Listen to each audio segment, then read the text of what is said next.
வணங்கண்ணே. வாசங்கரே, உட்காரு. அப்புறம் எப்படி போயிட்டு இருக்கு? கீழே வாசல் வரைக்கும் வந்தேண்ணே. உங்களுக்கு ஒரு காலண்டர் ஒன்று எடுத்து வச்சிருந்தேன். சரி அப்படியே கொடுத்துட்டு பார்த்துட்டு போலான்னு வந்தேண்ணே. 2026 பிறந்துருச்சு. 2026ல எதுவும் புதுசா தீர்மானம் போட்டிருக்கியா? தீர்மானம்னா? தீர்மானம்னா என்ன? இப்ப 2025ல சில பேர் சரக்கு அடிச்சுக்கிட்டு இருந்திருப்பான், தம் அடிச்சுக்கிட்டு இருந்திருப்பான், பொய் சொல்லிட்டு இருந்திருப்பான். சரி 2026ல இருந்து இது எதையும் செய்யக்கூடாது அப்படின்னு ஒரு சபதம் பண்ணுவாங்க. அந்த மாதிரி ஏதாவது தீர்மானம் போட்டிருக்கியான்னு கேட்டேன். 2025ல நான் என்னென்னலாம் பண்ணணும் அதையே 2026லயும் பண்ண போறேன். 2025ல பண்ண எல்லாத்தையுமே 2026ல நான் விடுறதா இல்ல.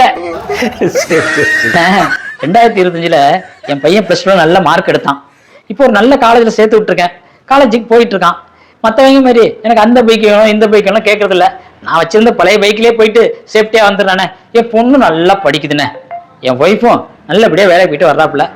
நானும் நல்ல முறையில் வேலைக்கு போயிட்டு வரேன். எனக்கு எந்த பிரச்சனையும் இல்லை. எனக்கு பிபி இல்லை, சுகர் இல்லை, ப்ரெஷர் இல்லை. இதே மாதிரி 2026லயும் இருந்தா போதும்னு நினைக்கிறேனே. நல்ல சந்தோஷமா இருக்க, அது ஒன்றும் பிரச்சனை இல்லை. சரி 2026ல இது இல்லாம இருந்தா நல்லா இருக்கும்னு ஏதாச்சும் ஒண்ணு சொல்ல. அதானே, நம்ம ட்ரெயின்ல போகும்போது இந்த கஞ்சா குடிச்சிட்டு கலவரம் பண்ற பட்டா கத்தி பசங்கள்ட்ட மாட்டாம இருந்தா போதும்ண்ணே. உன்ன மாதிரி நல்ல மனசு படைச்சவங்களுக்கு கஞ்சா பிள்ளைங்க தொல்லை இருக்காது, கவலைப்படாத.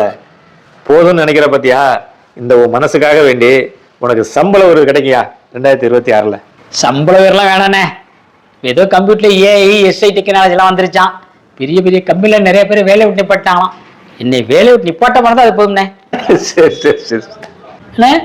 அந்த ஏஐன்னா யாரு?